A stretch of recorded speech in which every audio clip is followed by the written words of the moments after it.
Olá, meu amigo e amiga. E não é que algumas análises e previsões que nós fazemos juntos aqui no nosso Portal do José estão se confirmando muito mais rapidamente do que nós imaginávamos? Pois bem, sejam bem-vindos ao nosso Portal do José, fechando mais uma semana com esse nosso primeiro encontro nesta sexta-feira.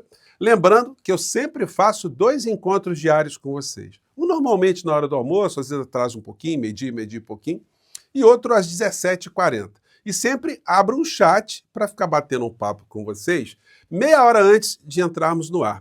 Talvez isso explique porque o nosso portal tem chegado a tantas pessoas com o engajamento que vocês têm aqui no nosso portal. Então, você que está no nosso chat nesse momento, um abraço especial, um abraço muito apertado para você. A você que está no nosso clube de membros também. E vocês que comentam, mandam o seu joinha, compartilhem os nossos vídeos, porque vocês têm feito o nosso portal chegar a mais pessoas como você. É muito gratificante, todas as vezes que eu abro aqui o nosso portal, ver que mais pessoas chegaram e se inscreveram. Em tempos de tanta gente nas redes, tanta informação, isso é um prestígio muito legal que você confere quando você se inscreve aqui e você divulga e compartilha os nossos vídeos, tá legal? Então vamos seguir em frente. Bom, agradecendo a você que está votando aqui no nosso portal, lá na premiação do IBEST. Nós seguimos na frente na categoria jornalista e influenciador. Algumas pessoas da direita estão chegando mais perto, né? O Luiz Ernesto Lacombe está chegando, Augusto Nunes, e meu amigo Clayson está em terceiro aqui nessa votação. Mas o Portal do José, graças ao engajamento de vocês, está em primeiro. Então só posso dizer para o pessoal da direita o seguinte: sigam o líder, sigam o nosso portal, né? Então, gente, vamos aqui aos temas, né? Primeira análise que eu fiz com vocês ontem, né? Eu disse que não ia demorar muito e a extrema-direita ia começar a bater no Papa. Mas eu achei que isso viria um pouquinho depois, né? Não seria uma coisa tão instantânea. Olha só o que aconteceu. Papa Leão XIV pede que a igreja seja um farol que ilumina as noites do mundo, em homilia de primeira missa. E olha o que está criando já sinalizando o comportamento que o Papa terá daqui para frente. Novo pontífice destacou o papel da igreja e lamentou o declínio da fé em detrimento do dinheiro ou do poder do prazer. Bom, quando ele ataca o poder do dinheiro, ele está atacando o sistema, né? O sistema que produz injustiças no mundo. Então, para bom entendedor, a mensagem está muito clara. É o que bastou para a horda da extrema-direita fora do Brasil, e aqui no Brasil também. Daqui a pouco a gente vai ver essa extrema-direita, o bolsonarismo, atacando. A gente vai ver figuras como Silas Malafaia, que não falou uma letrinha pela morte do Papa Francisco, ele se manifestando para atacar o Papa também. Podem anotar que eu estou falando para vocês. Outras lideranças também desse universo que preza tanto pelo dinheiro, estimular nas pessoas o individualismo, sempre com essa vestal, né, que são religiosos, mas na verdade são grandes empresários que usam a fé das pessoas para ficarem mais endinheirados. Aliás, o ICL está fazendo uma sequência de matérias sobre a vida do senhor Silas Malafaia. Eu vou conferir e a gente certamente vai comentar isso aqui no nosso portal. Mas vejam só o que está acontecendo nos Estados Unidos, que é a terra, né, natal do Papa Leão XIV, que, diga-se de passagem, né, quando ele se apresentou ali na sacada para fazer a primeira aparição lá em Roma, ele não falou inglês e não fez nenhuma referência à cidade natal dele, Chicago. Ele preferiu falar em espanhol e lembrar a paróquia onde ele atuou numa cidade pequena no interior do Peru. Isso teve muitos significados. Bom, vamos ver a reação do povo da extrema-direita, o pessoal lá do Trump. Imediatamente, o presidente Trump foi às redes sociais para diplomaticamente comemorar a eleição de um americano, mas não foi essa a reação do movimento MAGA, Make America Great Again. Essa matéria é do UOL, hoje coluna do Jamil Chad. Laura Loomer, que tem aconselhado Trump em temas de segurança nacional e é conhecida por difundir teorias conspiratórias, foi uma das que deixou evidenciado o mal-estar. Nas redes sociais, ela acusou Prevost, o Papa, né, de marxista e de defender a ideologia woke.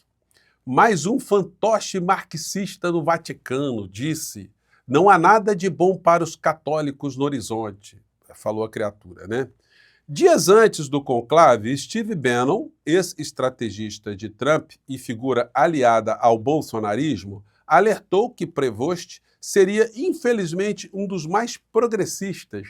Um cavalo negro, insistiu. Eu queria entender qual é essa metáfora, né, que significa um cavalo negro, né? Joe Manarino, o influenciador do movimento MAGA, foi outro que atacou o novo Papa. Abre aspas. Esse é o pior que Francisco, escreveu nas redes sociais.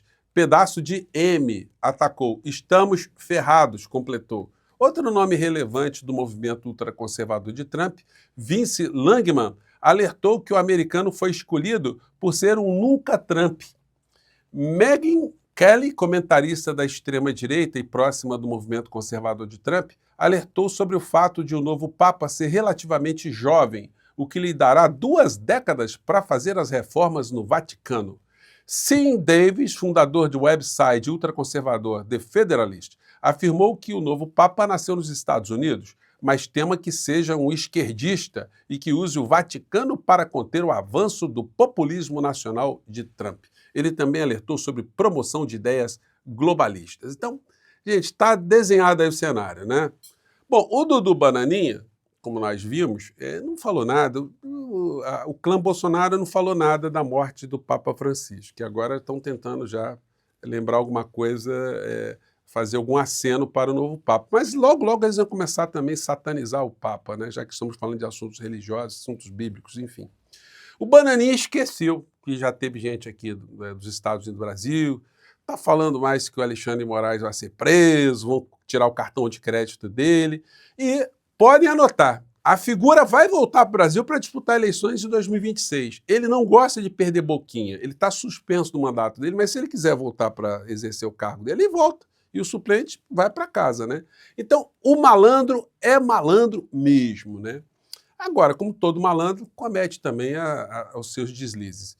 Câmara enfrenta STF. O começo do fim do autoritarismo? Então estão pulando de alegria com a decisão da Câmara ontem, né? Eu mostrei para vocês alguns bolsonaristas, né, nas redes. Olha, Bolsonaro não será preso, acabou. Olha, santa ilusão Batman. O que nós iremos rir dessas criaturas não está no gibi. Eu vou fazer uma live o dia inteiro aqui, quando o Bolsonaro for preso. Enfim, vai ser um dia muito legal aqui no nosso Portal do José. É um dia... o melhor da festa é aguardar por ela, né? Então, nós vamos aguardar a justiça aqui no nosso país. Vamos comemorar bastante. Então, estão aí fazendo as publicações aí sobre o que aconteceu.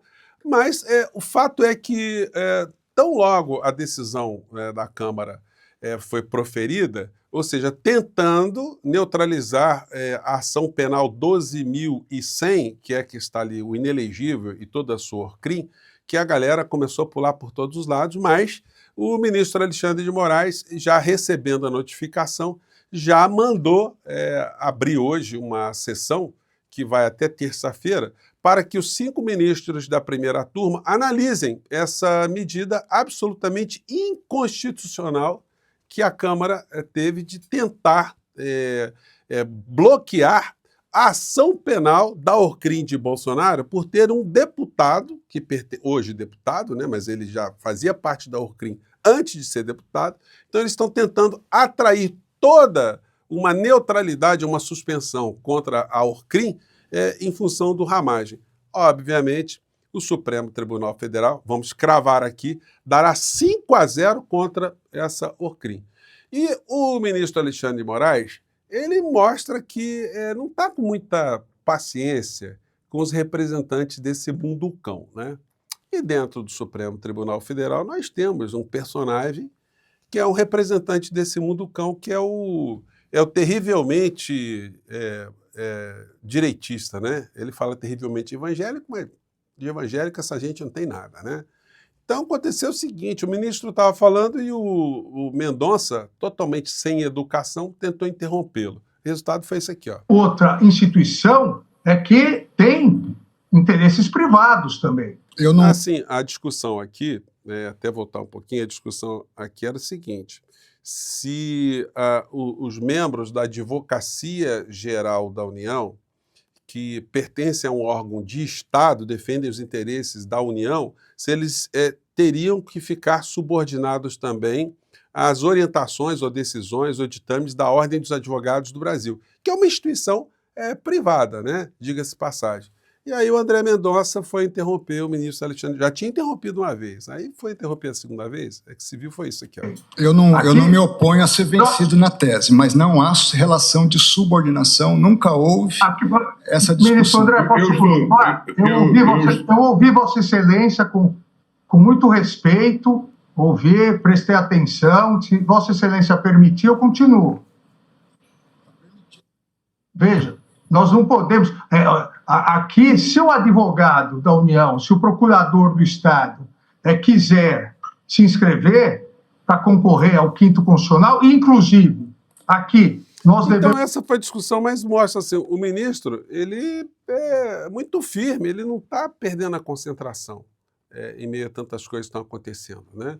Então, segue o jogo, e nós vamos ver 5-0, e essa gente está sonhando que o Bolsonaro não será presa. Olha, essa gente pode tirar o cavalinho da chuva, tá? Prudência do Banco Central. Gente, quando o Estadão elogia o Galípolo, tem alguma coisa errada, né? Para o nosso campo progressista, né? Quando a direita elogia um presidente do Banco Central de um governo progressista, olha, alguém está errado aí no meio dessa história. É bom perceber que mesmo sob a presidência de Galípolo, o menino de ouro de Lula, o Copom não cede a pressões e respeita a realidade de elevar a taxa básica de juros para 14,75% ao ano. Gente, olha só, o governo fez uma propaganda muito grande agora, algumas semanas atrás, que o trabalhador agora pode pegar dinheiro em banco com juros menores, numa espécie de consignado, tendo um fundo de garantia como garantia. Só que com a taxa de juros que está sendo praticada hoje no Brasil, o trabalhador pegando empréstimo, ele fica encalacrado, porque a taxa de juros vai ser de no mínimo 30% ao ano, né? Então, está aí uma questão para a gente discutir bastante, né? Isso certamente quando baixar a poeira desse bolsonarismo insano, quando essa gente estiver na cadeia, nós vamos discutir assuntos mais importantes. Bom, mais tarde eu vou voltar a discutir com vocês a ida do presidente Lula para o encontro lá, comemorativo do fim da Segunda Guerra Mundial, 80 anos do fim da Segunda Guerra Mundial. Evidentemente, o presidente vai, ou foi, né, e vai fazer uma série de encontros bilaterais com todos os países que estão ali. Então, tem várias reuniões. O presidente, enfim, ele tem uma desenvoltura muito grande, com gente de todo quilate, toda matriz ideológica. Agora, é muito engraçado esse tipo de editorial aqui. Lula trai memória da Segunda Guerra ao celebrar a vitória com Putin. Olha, o editorial do Globo é um editorial que vem da Casa Branca, né? Da Embaixada dos Estados Unidos. E, como sempre fizeram, a subordinação é total.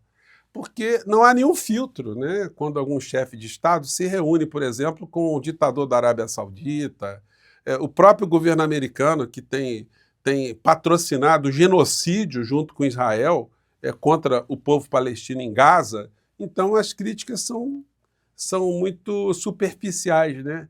Então, gente, é tudo interesse, são todos, né, esse tipo de editoriais, voltados a funcionarem como correias auxiliares de transmissão de toda uma geopolítica que é estabelecida por Washington, pela Casa Branca, pelos Estados Unidos da América. Então, a gente tem que deixar isso de menosprezar esse tipo de observação, de crítica, e torcer que o presidente da República do nosso país, seja em que tempo for, em que orientação for, que ele sempre zele pelos interesses do povo brasileiro, da soberania nacional, da nossa independência. É isso que a gente tem que observar, se os interesses do Brasil estão sendo respeitados ou não, estão sendo defendidos ou não, e em que medida eles estão sendo defendidos. E não os interesses de outras nações, né? Gente, eu fico por aqui, mais tarde eu volto, tem muita coisa acontecendo, legal? Obrigado e até lá. Tchau!